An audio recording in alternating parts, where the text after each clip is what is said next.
Hey guys, it's Kevin in the Smart Review for the second half of the season of Legend of Tomorrow Season 3. And what this half of the season is essentially about is, obviously, we pick up right where the last half of the season left off. Sarah and the team are still trying to find the 6 totems to get them, basically, to use them for themselves, and basically hoping this is the way to stop the demon Maulus, but they're also trying to find a way to neutralize both Damien Dark and now his daughter, Nora. And as you guys know, I really have been enjoying this season so far. I thought the first half was very well done.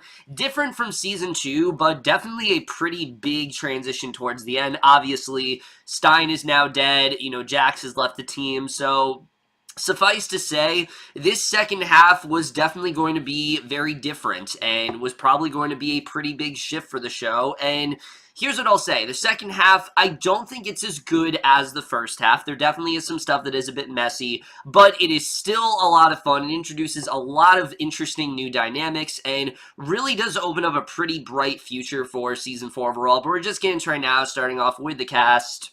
Now, like the previous season and the first half of Season 3, that's one of the best things about the show. The cast in general, they're all just so great, and really I think everyone does a fantastic job here, and there are quite a few significant standouts, but of course, we do have to talk about our main star. Caity Lotz, as usual, does a really great job as Sarah in the second half. Of course, she is very determined as the leader, but she also is trying to maintain a relationship, and you can see that she really is trying to overcome some of her more hostile tendencies, and I really enjoyed exploring that this season. She is easily one of the best parts of the show. She carries it very well. She's very easy to root for, and she continues to impress me more and more within each episode. Once again, she was great here. Someone else I really want to credit, though, is Maisie Richardson Sellers as Maya, who I've always really liked on this show, but this batch of episodes, I truly do think is her best she's ever had on this show. I mean, obviously, with Kuwasa still being a pretty big character, Amaya does have a big arc this season, but this is easily, I think, her biggest arc yet. She goes through a lot in this season. You can see that she does, have that connection to her granddaughter, and that does factor into a lot of decisions she does make here, and I think this season just really shows how great she is as an actress. She's both really fun, but she also gets some really great dramatic moments, and I was very impressed by her. I thought she did a great job here, and again, she's one of those actors where it's not like I didn't see her ability before, but I think I really saw how great of an actress she was here. I mean, she has a lot of challenging stuff to deal with this season, and she really did a phenomenal job, I gotta say.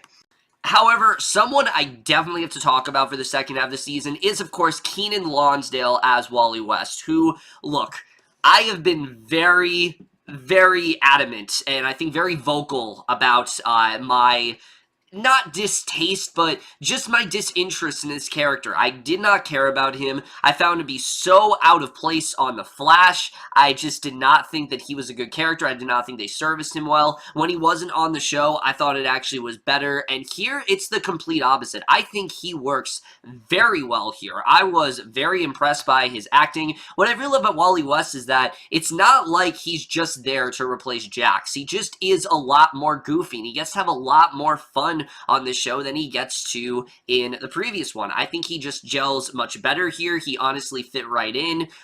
He also has a great arc of him kind of trying to find his place within the team, because let's face it, on The Flash, he didn't really feel like he had a direction, and here he's trying to find that direction. I really did like what he brought to the table. I thought he definitely did a really great job here. I was very impressed by him overall, and honestly, I don't really want to see him go back to The Flash, because he worked a lot better here than I think he ever did on that show.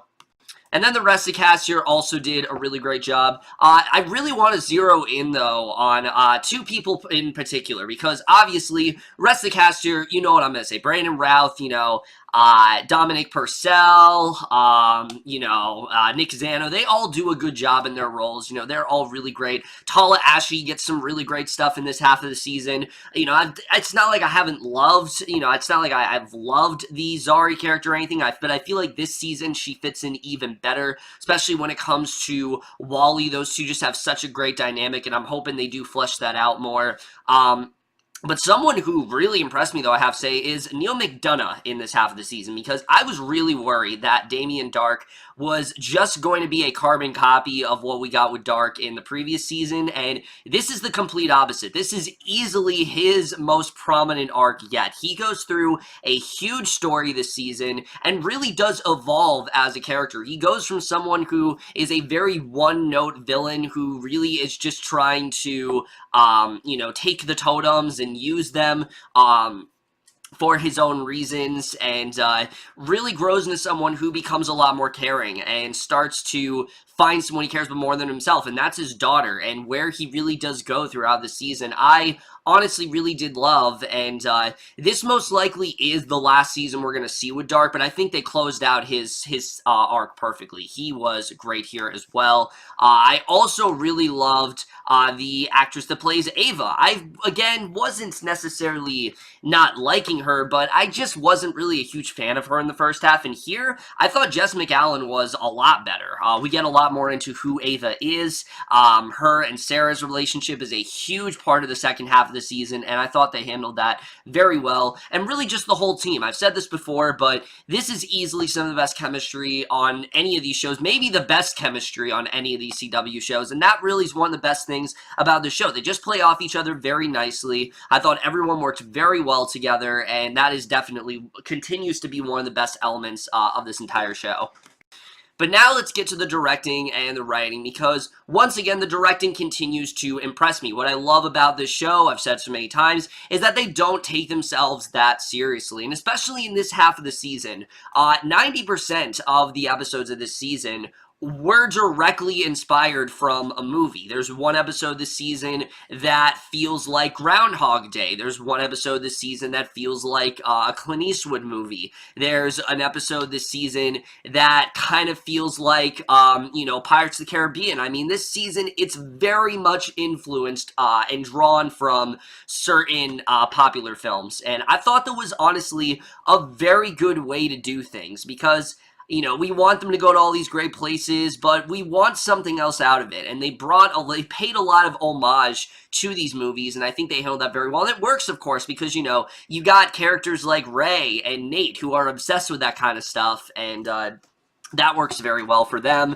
But I thought the directing was really great. The show wasn't afraid to get a little bit dark, but not to the extent of last season. I don't think it was nearly as dark as the second season was. That really was probably the darkest season. Actually, season 1 most arguably is the darkest season of the show, but season 2 did get into some really dark stuff. It's not like this season doesn't, just not to the extent of season 2. However, now we get to the stuff that I'm a little bit more negative on, and that is the writing of this season, because, don't get me wrong, there is some fantastic stuff that goes on throughout the season.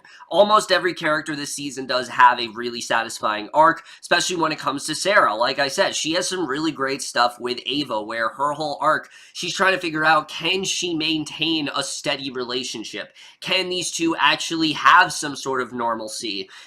Is she ready for a relationship? And the Ava character I was not a huge fan of prior to this half of the season, because I thought she was just there just to talk down to Sarah and just to, just kind of be the, just a plot device who's just there to slow the team down, and she is anything but that, to be honest with you. I thought she was a lot more interesting this season, and you could see that they really were hinting at a lot of chemistry, and they really do a lot of that here, and I really enjoyed that. I thought it was something that was very different for Sarah than seasons 2 and 1. Obviously, she's established herself in this position as the captain. We don't really need to see that anymore, but they did find a way to keep her interesting, and I really did enjoy that. I thought they did a really good job with that story overall, and that was definitely one of my favorite parts of this season.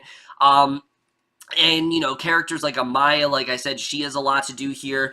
But Damien Dark easily was the one that surprised me the most, because, as I said, I was very worried that it was just going to be a retread of Season 2, and it's a lot more than that. Obviously, now that he has Nora in his life, he's going through kind of the process of fatherhood and learning how to love something that's bigger than himself. And it was honestly really sweet. I really loved where they went with the story overall, and he grows such a big heart throughout this season that he kind of starts to become more of an ally to the team, and I was very surprised about that, to be honest with you. I thought for sure that he was just going to be, allied with Mollis, and they were just going to put him in the same position that they did in Season 2, but they gave him a lot more stuff to do here, and I really enjoyed it. I thought it worked very well for his character, and again, really speaks a lot of volumes for just how talented of an actor Neil McDonough really is, because he was really great, like I said, and I thought it really did benefit him well. Damien Dark has always been a character I enjoy, but this season they give him a lot more layers, and I really love that, I have to say. And then, like I said, the inclusion of Wally never really feels forced. I was really worried that it was just going to be, we need to find someone else, but it doesn't really play that way at all. It's all pretty much happenstance. Like, Rip just happens to find Wally. These two just happen to form a connection, and Wally just happens to end up on the Wave Rider. Nobody really wants him there, and he does gel pretty well, though, once he gets in there, and there's a lot of references to the Flash and things like that. And what I loved about Wally is that we see that he's actually one of the smarter ones on the team, believe it or not. One of the things that always pissed me off on the Flash is that he rarely ever listened to Barry, and in Legends of Tomorrow, it's not that he's obedient, he's just a lot more mature, and you can see that throughout the years, he has developed more discipline, and he knows when to listen to these people, but there are times where he feels they're in the wrong, and he does call them out on that, and that very much does connect to the Flash, and again, that connection does not feel forced. It just brings this whole new layer to the show that I really enjoyed. The show's very self-aware in doing that. It even points out the fact that this was a really dumb thing that Barry did, and I really enjoyed that overall, I have to say. Again, I was very worried about Wally's, just him being in the show, but honestly, I can't really see it without Wally, to be honest with you now, because he was so great here. I loved what they did with him. I thought his stuff with him and Zari was very strong. And then Zari, I think, is one of the best arcs out of anyone this season, and it's only one episode. There's a great episode this season where Zari is basically being disciplined by Sarah. She does not like that Zari's constantly fixing the ship and she doesn't like that Zari's kind of interfering with the mission. She wants her to constantly fix the ship, and the whole episode she's kind of stuck in this time loop where every time that the ship is about to be decimated and everyone's about to die, it keeps resetting, and what it really does is it gives Zari that time to shine, and it does show that she is someone who does really want to help the team, and the team really does believe in her, and I just really did enjoy stuff like that. I thought that was very well handled, and I really enjoyed that this season, and I thought there was a lot of great arcs like that. There's a lot of great character arcs, even someone like Mick, who isn't really that big of a character in this half of the season. It's not like he does a lot of stuff. He still had a lot of great one-liners, and they know how to use these characters, and that's what I love. They know how to use them, they know what we like, they know what we don't like, and that's one of the best things about this show. However, I will say, as good as these character arcs are, I don't think this season really holds up when it comes to Season 2, and that is mainly because of the villain they're fighting this season. Now, I'm not saying that everything going on with the villain is boring, but the villain on his own, Malice, is really uninteresting. There's really not much to him. He's very one-note. He's just this demon, time demon, basically, who wants to obtain all these different totems, and by doing so, he's going to stir up time and things like that, and there just isn't really much to him. The mythology and what he could potentially do and what this does to the team is a lot more interesting, because a lot of the season does focus on these totems and what this could really do to them. There are all these different totems out there, and I really like getting into that mythology. I thought they did a good job with the totems, and the different, a lot of the team does end up getting possessed through the use of these totems, and I really enjoyed that. I thought they did a really good job with keeping things interesting, and That's something I thought was very well done. And then sort of, what this ends up doing to a lot of the team. Nora Dark is possessed for a lot of the season, and that's kind of how Damien becomes a more influential member, and I enjoyed that a lot. I thought he, like I said, he felt a lot more important this half of the season. But the two things this season does lack is, one, it doesn't really have a central focus in terms of one character. Season 1 was very much about Rip. Season 2 was very much about Sarah. This season, that's not really the case. There isn't really one character, besides maybe Damien Dark, but he's not even a main character. So I can't really say there's one character that this season focuses on. Sure, there are things that happen, like Amaya has a lot to do, Ava has a lot to do, Sarah has a lot to do. There just isn't really one character that the season focuses on the way the first 2 seasons did, and the villain on his own is very one note. There's not really much that Mollis brings to the table. You don't really ever feel that threatened by him, and that's mainly because they don't use his true form a lot. Again, it's not like the season isn't interesting because of that, because there is a lot of good stuff going on here. It's just Mollis as a villain is not very interesting, and a lot of people said season 2 was like that, and I would completely disagree. I mean, Reverse Flash in season 2,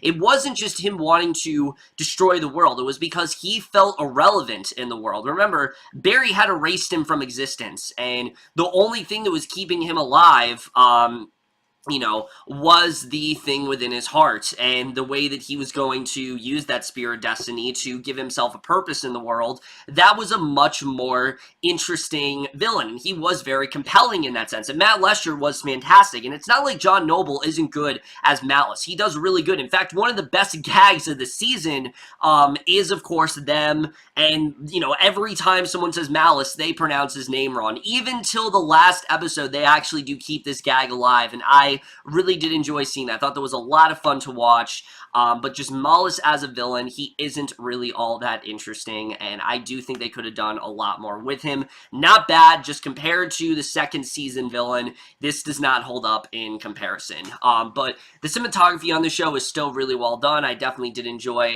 the effects and things like that. The score is good. The editing, all that stuff is really great this season. I think that's also very well handled. It's also, of course, very fun. That's one of the best things about the show. It's so entertaining and fun that the flaws that I have aren't really that big of a deal. And then also the finale of this season, just the way things did play out. It's not like I didn't like this finale, but it's easily the weakest finale, I think, of any of these seasons. Even the first season, I think, did have more to the finale. It's not like this season didn't. It just felt a little bit messy, and I'll get more into that when we get into spoilers, which I'm just going to jump into it right now, guys. Like I said, this finale in general wasn't bad. There was a lot of great stuff going on this season that I very much did enjoy.